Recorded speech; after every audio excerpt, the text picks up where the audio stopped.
Welcome to the Mojo Market Report. Here's your hosts, Dave Sturchio and Chris Gueci. It's all messed up today. Good morning, everybody. Welcome to another episode of the Mojo Market Report right here on a Tuesday. It is a good one here because we actually had some entertaining football last night, believe it or not. Another under slaps on a primetime game. Go figure that one out. But they at least had time to prep for this one. I can understand if it's Thursday and it's like too early, right? But I'm like, it is what it is. But anyway, Dave Sturchio, Chris Gueci here on another loaded show because we're excited about some of the topics we're going to get into today because, again, we've been covering the entire market. We've been covering position by position, week by week. We're going, deep diving. We're going retro booming. We're doing all this stuff. Today, we're going to get back into some of the more important, I don't want to say more important, but more... The most important position in the NFL. It is. That is the quarterback position. There's no other way to cut it. So the quarterback position, we'll get into that in a little bit. But first, obviously, last night's game comes and goes. The Chargers get themselves a much needed win. And unfortunately, we talked about it a little bit yesterday in the close. This Bronco team, they had to have that one. And if you're going to look at the first 6 weeks of the Broncos schedule, you would say that last night was basically, given a 13-point performance, it was their best performance. They did look like they were gelling a little bit more last night. The first half, their offense looked actually really good. Not bad, right? We'll get into Russ in a little bit, but he did good in the first half and then just disappeared in the second half.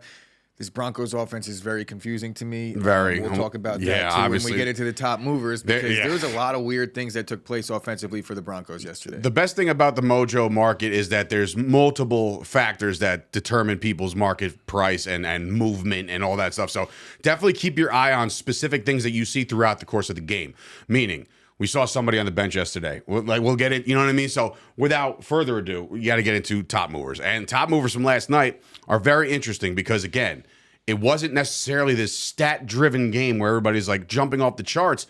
It was more or less like, all right, situational stuff, And I got to give credit where credit's due as we start this thing off because, man, oh, man, I tell you, Greg, this guy, we talked about him yesterday. I jumped on a Spaces with Luke Sawhook and Dalton.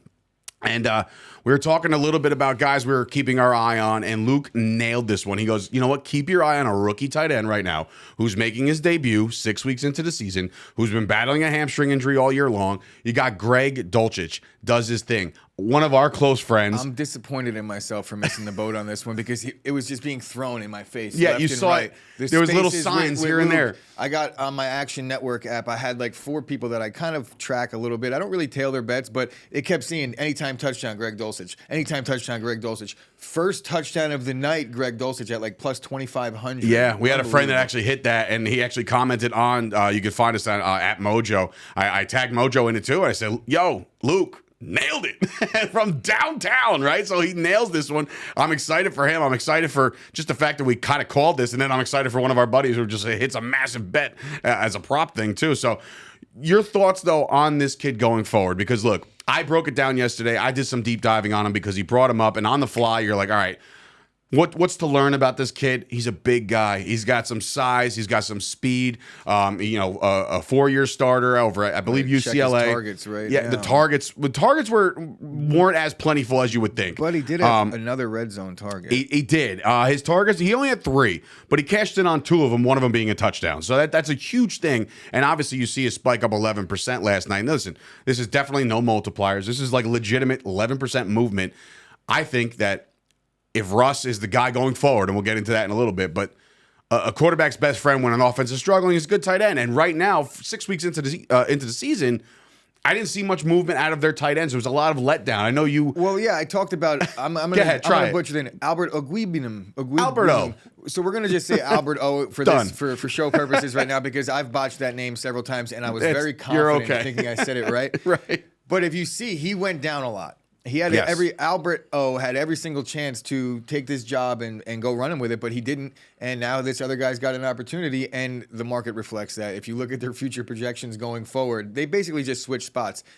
I think with a struggling Denver Broncos offense, there is a very, very good chance that you're going to see this guy get a little more involved going forward.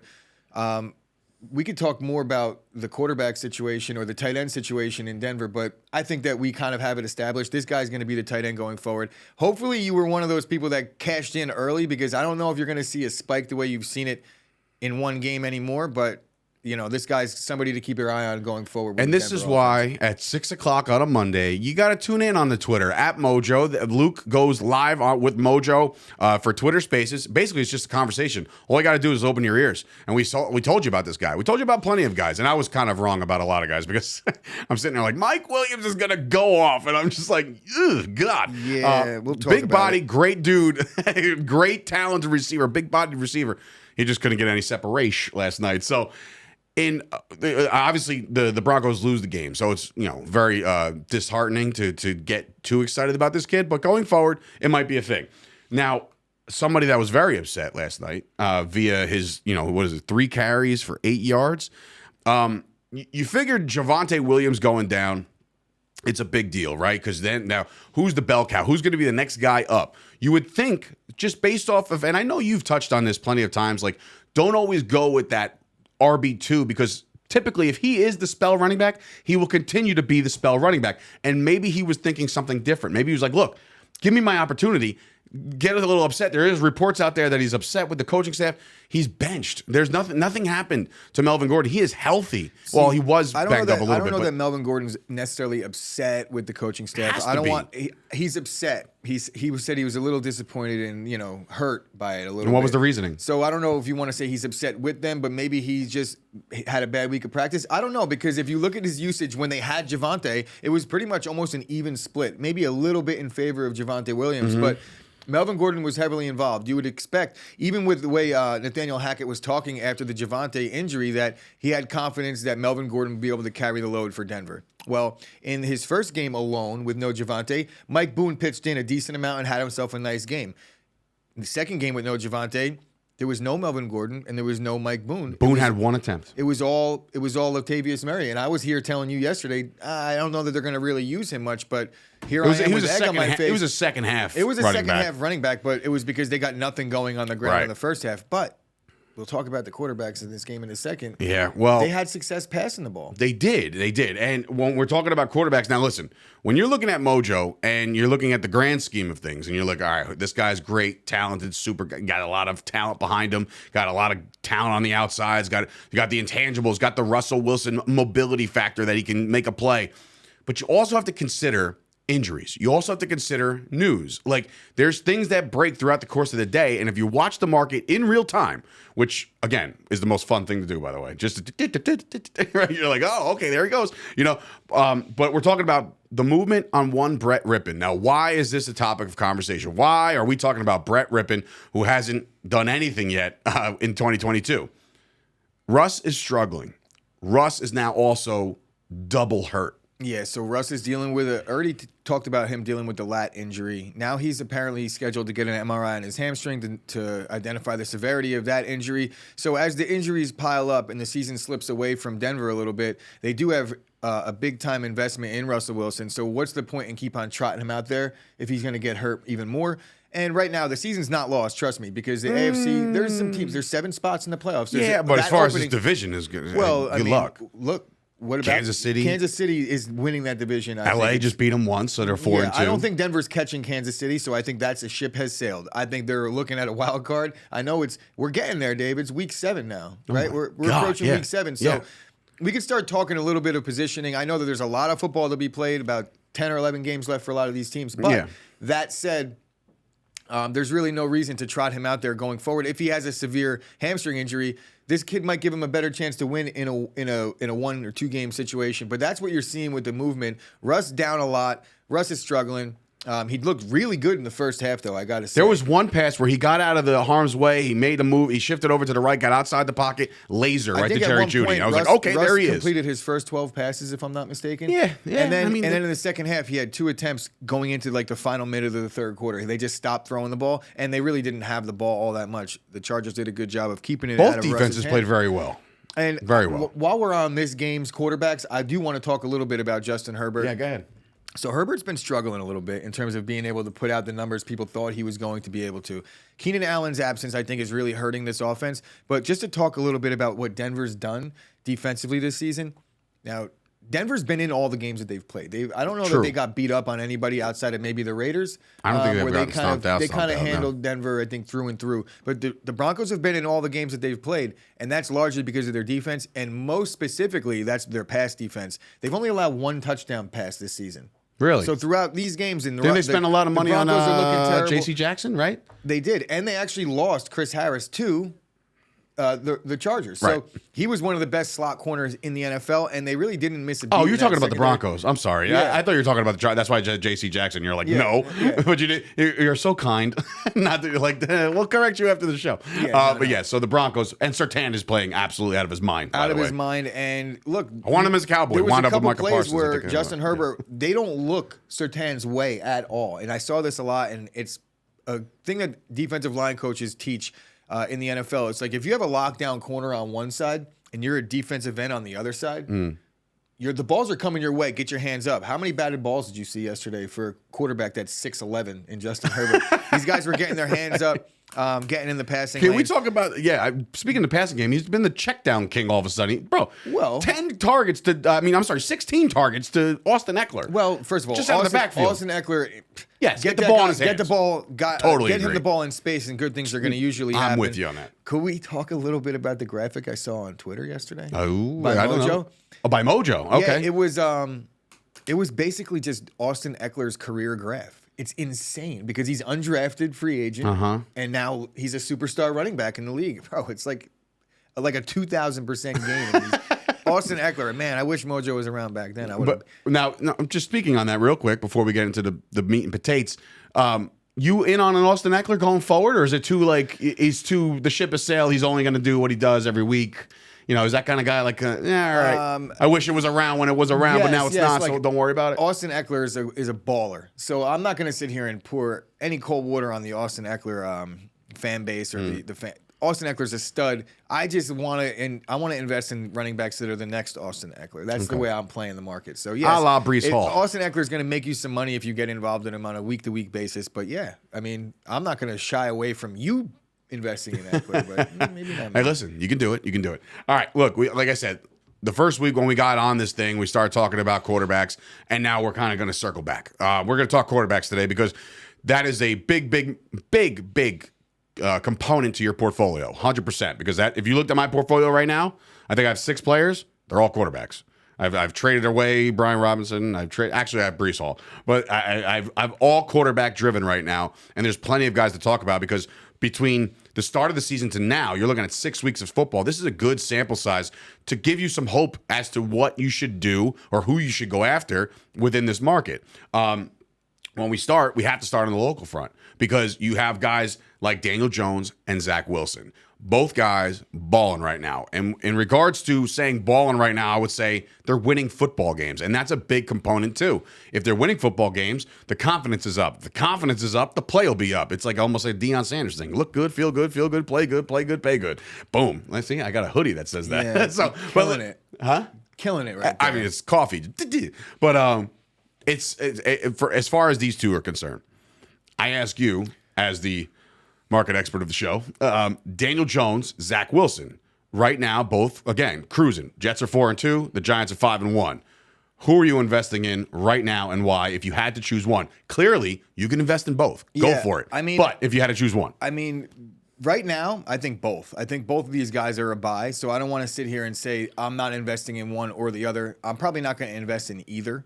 That's just me. Really? Yeah, I'm in on a bunch of quarterbacks already. And I do like these players, but I just have this thing that they just beat me both back to back, so I can't so look it's a at personal their faces. vendetta. All right, well, no. put the personal vendettas aside. Bro, but yeah, these guys are both You've seen buys. these guys firsthand. I'm telling you right now, they're both buys, right? Because I've seen them firsthand. Right. I know Zach Wilson's struggling a little bit right now in terms of being able to get the ball down the field, but they did run into the Packers secondary. I know the Packers defense is getting a lot of flack right now, and rightfully so, but that's largely due to their run defense. They've been really good against the pass, and Jair locking down these rookie receiver in Garrett Wilson. Thank you, Dave. I appreciate you. Yeah, of course. And Elijah Moore, I don't even think he got a target in that game. No, he's on one of my benches. Yeah, so there's a little bit of concern in the Jets' pass offense, but The reality is he's got Breece Hall on the underneath game. This is a young offense. They ran into a couple teams, and they managed to win these games. So when you're winning games against teams and your quarterback isn't playing as well as you'd like him to, but really he's only a 21-year-old kid, and he's growing. Confidence is growing by the week. He just went on the road and beat Aaron Rodgers in Lambeau Field. And it's very hard feat. I don't know how you could really have anything bad to say about that, but I'm going to go anyway. There's a young Rain Dakota Prescott who did the same thing in his rookie year. He only had 18 pass attempts in that game. He hasn't completed 20 passes in a game yet this season. I don't think he's been required to. He hasn't been. You know what I'm saying? He only has one touchdown. He doesn't have any. He hasn't thrown a pick or a touchdown in the last 2 weeks, but that's largely because they're just not asking him to do too much. He's dumbing it down for him. Yeah, I think Zach Wilson, he's coming into his own a little bit. You might see him start to air it out a little bit more, but here we are thinking that Zach Wilson's going to enter the Jets fold, and they were the highest passing team in the NFL, meaning the passing rate was the most. That kind of took a back seat with Zach Wilson under center, and Joe Flacco was the one airing it out. But the Jets are winning football games. Joe Flacco's been playing for 40 years, so you can do that with an offense like that. And I think that it's Zach Wilson. They're going to eventually have to decide on whether they want to pay him long term. So far, so good as far as Zach goes. He hasn't done anything to make you think he can't be the guy. So I'm in on Zach for right now, at least going for the next season or two. Now, the question I have is the question that's probably on a lot of Giants fans' minds right now. As the Giants are 5-1, Daniel Jones, Danny Dimes has not turned the ball over like he used to, right? They have already rejected his fifth-year option, right? So they did not pay that.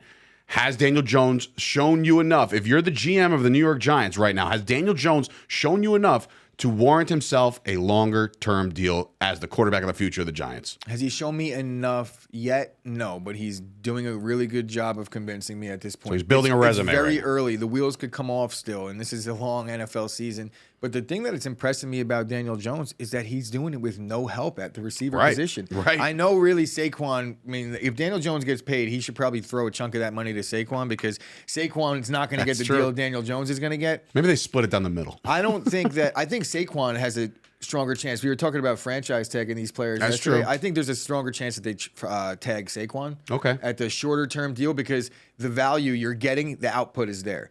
So if you have to pay Saquon a 1-year deal at the top 5 at the position money, that's worth it because guess what? He's playing like a top 5 back. Daniel Jones, if you franchise tag him, it's over $40 million. You're not going to be wanting to pay Daniel Jones $40 million for one season. You could probably get him at around 25, which I think is a little steep, but that's the going rate for the quarterback position. I think Daniel Jones getting $25 million. Giants fans should be happy to sign up for that one. A little Jimmy G. If I'm Daniel Jones' agent, I'm also saying, that's funny. That was cute. Give me the real deal. $25 million for a quarterback right now? Give me more. I mean, more. I mean, you look got at the market. But you got Jimmy G that just took a restructured deal for that's 15. Jimmy G, man. Jimmy G was getting $25 million. I think that is the market. I think that is the market for a guy like Daniel Jones. Jimmy G is being paid like a backup right now. You know what I'm saying? Well, I'm talking more so along the lines of the deal that Jimmy G had before the restructure. I think that's more along the lines of the deal that you're going to see a Daniel Jones get. Jimmy G was overpaid. If that deal happens, the Giants fans should throw a parade down the canyon, what is it called, the Canyon Avenue or whatever. What would you say, outside of a playoff berth and maybe a run, his numbers don't translate into quarterback getting paid $35 million. When I look at Daniel Jones right now, I see that Brian Daboll has got his thumbprint on him a little bit, right? And I'm not about to, you're never ever going to find me talking about Daniel Jones in the same sentence as Josh Allen yet. Now, look, everybody knows me. I'm a Cowboys fan. This is the last thing I want to see is Daniel Jones succeed, right? I mean, but there's a chance that he does. And when he does, it's going to be because of the style of play that Daboll has kind of introduced to him. Or flip side, Brian Daboll has his season. Let's just say the Giants are 5-1 right now. Let's just say the Giants finish, 10-7, right? So give me 5-6 the rest of the way, which I don't. All of a sudden, I'm like, they might win 11 or 12. We don't know. But if there's no playoff berth or there's a quick playoff exit or anything like that, they might see that as enough to say, you know what, we can do this. Or Brian Daboll could say, look, I tried. I liked him. He's not my guy. I'm going to go get my guy next year. Yeah, but getting your guy next year, careful what you wish for. Correct. Because look, the Giants, you expected them, if Daniel Jones' wheels came off, you would expect the Giants to be picking near the top of the draft. Well, guess what? The Giants got 5 wins right now. They're not even in the top 15 right now. They're like the 30th right now. The Giants are really in a terrible spot when it comes to draft position right now, but they're in a very good spot in terms of the NFC East. Absolutely true. You got to give the Giants credit. You got to give Daniel Jones credit. I think he staved off any chance at like a high blue chip talented quarterback taking his job next year because they're playing out of that draft spot. So is there a free agent quarterback out there that you see that's more appealing than a guy that knows the system and just won you 5 games in the first 6? I don't know that there is. Jimmy I G? know that they're not going Jimmy to. G? They're not going to do any deal during the season No. because that's just crazy. No. But I would expect Daniel Jones is at least the guy next season, and He's with that guy, pal. a tentative deal. I don't think he's going to get a 5-year or anything, but we'll Daniel see. Jones gets some money from the Giants All for right. sure. Another quarterback. So buy Daniel Jones. All right, and Zach Wilson, because I got a multiplier on him, and I've And made if I'm money. picking one of the two, it's Zach. Done. It's sold. All right. Another interesting situation developing in Pittsburgh. Now, I understand that the other day, or at least 2 weeks ago, the job was handed, or not handed, it's earned. You know, like Mitch Trubisky played himself out of the starting position. Kenny Pickett showed you enough in the preseason to show you that you could be the starting quarterback. But if you look at this now, are we seeing a little bit of a Wally Pipp situation? Okay, meaning, obviously, Kenny's the guy, right? He gets hurt. New concussion protocols. Goodbye, Kenny. You're out for a minute, right? Mitch comes in, beats Tom Brady. That's a big, big win for the Pittsburgh Steelers on a team that people are just kind of not writing off, but just saying like, hey, let's see how much let's give it the old college try. Is this a chance for Mitch to reclaim the throne in Pittsburgh right now? Because that's an interesting conversation to have because Kenny Pickett, the intangibles are there. He's hurt. He might be out again this week. It's early. It's Tuesday. If you want to light the Pittsburgh Steelers fan base on fire, then yes, start Mitch Trubisky. But no, come on now. Kenny Pickett, we know what Mitch Trubisky is. And I talked about it yesterday. Mitch Trubisky came in and he proved that he is a very viable backup quarterback in this league. But I think, if I'm not mistaken, the Steelers had the lead at halftime. And when Kenny Pickett left the game, the Steelers were winning. Doesn't matter. It doesn't matter. It's called sustainability. Kenny Pickett came. Mitch Trubisky came in the second half, 9 for 12, solid performance with a touchdown pass. He did what he had to do. Players love him. Chase Claypool loves the guy. Yeah, because he caught the touchdown. But George Pickens doesn't, right? And I would rather be on George Pickens' good side than Chase Claypool's because I think going forward the Steelers. George Pickens, I think, ran Chase Claypool's job. So. Well, you know, now that the backup, the twos are in. And he's a little crazy. Just a little bit crazy, but that's a good thing for a football player. So George Pickens, definitely. But yeah Kenny Pickett's the guy. Concussion protocol, they're going to keep him out maybe another week, but I don't even think so. I think that it wasn't too severe, but I'm not a doctor, and I don't know. We're going to find out about that probably by tomorrow or Thursday if he could practice. But either way, as soon as Kenny Pickett is healthy, he is the starting quarterback in Pittsburgh. What are you going to do? You're going to pull him now after what? No. Did he do anything to not earn his job? No. Or to lose his job? No. In that situation, in Pittsburgh particularly, I could say that word. In that situation, I'm thinking to myself, well, you know, Mitch, you know, got off to a rocky start. The offense was, you know, sputtering out plenty, right? And I'm just like, well, bring in Kenny, see what he could do. And he did well, right? Yeah. And he's won a game, you know what I mean? So I'm just... I don't know. This one's confusing to me because there's not a lot invested in this. The Steelers right weren't now. expected to win a ton of football games. Maybe by their fan base, they had a little bit of hope because there's like a couple good players scattered around that roster. But the quarterback position was going to be an issue this year. They knew that. And if it's going to be an issue, you might as well have a learning curve process along the way. That's true. I think Kenny Pickett, there's going to be some lumps, man. Like, look at what Peyton Manning even did in his rookie season. He set the rookie record for picks. His career wound up, you know, mediocre at best. Pretty decent career, I'd say. So, as a rookie quarterback, you know, you got to give these guys time. If you're investing in a Kenny Pickett, if you're investing in a Zach Wilson, even a Trevor Lawrence at this point, you know, give him some time because these guys, it's not easy to play quarterback in this league. It's a very demanding position.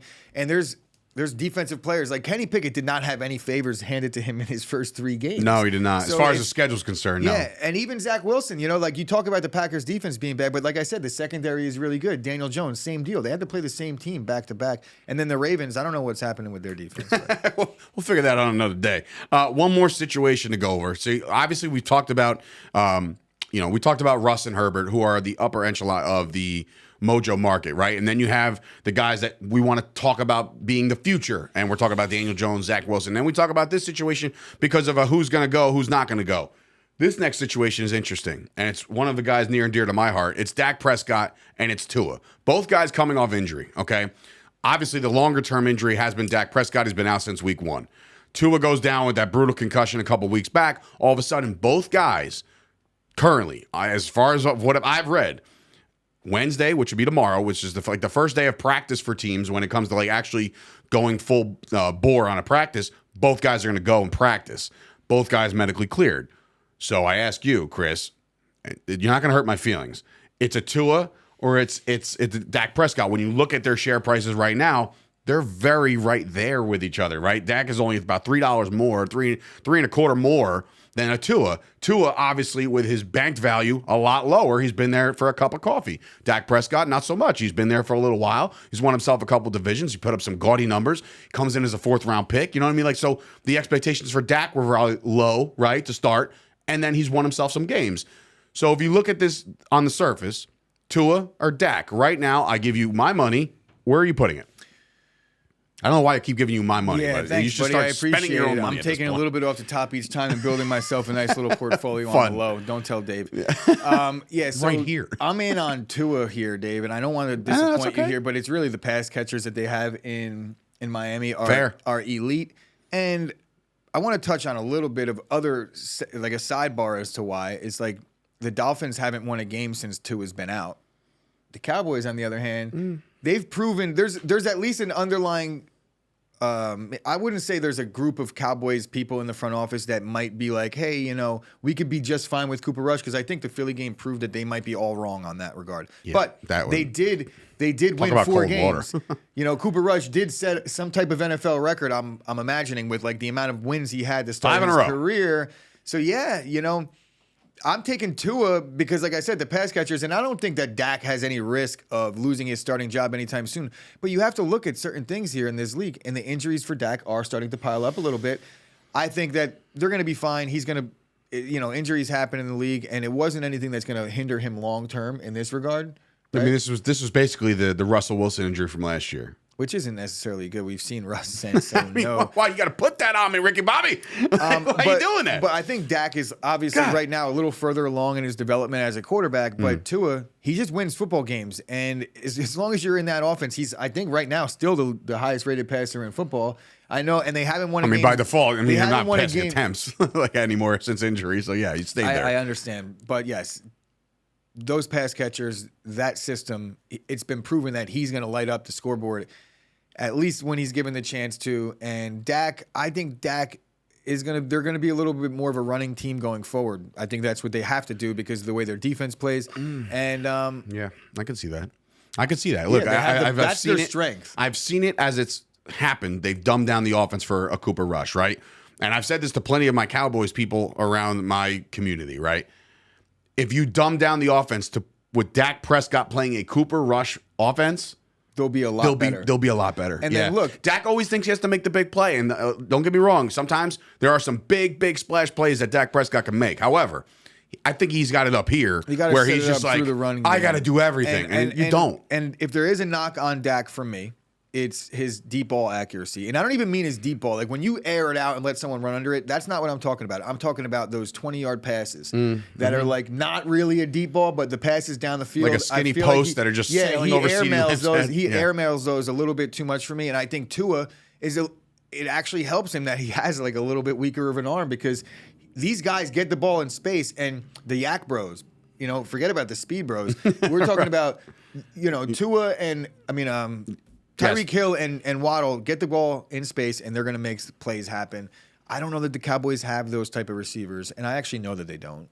Oh, I don't know, but I know. Yeah. I will say a solid player. CeeDee Lamb is a solid player. Coming out of college, everybody knew that he was, to me, I mean, yes, Justin Jefferson has shot to the moon. But when they're coming out of college, a lot of people said CeeDee was the most well-rounded receiver coming out of Oklahoma, right? So I'm looking at a guy like CeeDee Lamb, and as Michael Gallup gets back off of injury, they're going to have their targets. Dalton Schultz is still banged up. He's got a PCL thing. They're not really they don't really have a tight end at this point. It's just a bunch of guys, a smorgasbord of tight ends. But when it comes to Dak Prescott, I don't think there's going to be any chance where we're just like, I can't believe he's playing this much better. Meaning, like, he'll come in there, he'll play football, he'll win some games, he'll even blow up the charts for a couple weeks where he throws maybe 400 yards. But the inconsistencies of Dak Prescott, and look, it pains me to say it, but they're there. They're alarming, right? And it's like, okay, who would you rather have right now to start a franchise, Dak Prescott or Tua? I would say Dak Prescott selfishly, but Tua, look, man, right before that injury, he was the leading passer in the league. So you can't even take that away. If you take these two players in a vacuum, I'm taking Dak all day, right? But the problem is you have to look at this in terms of sum of all parts.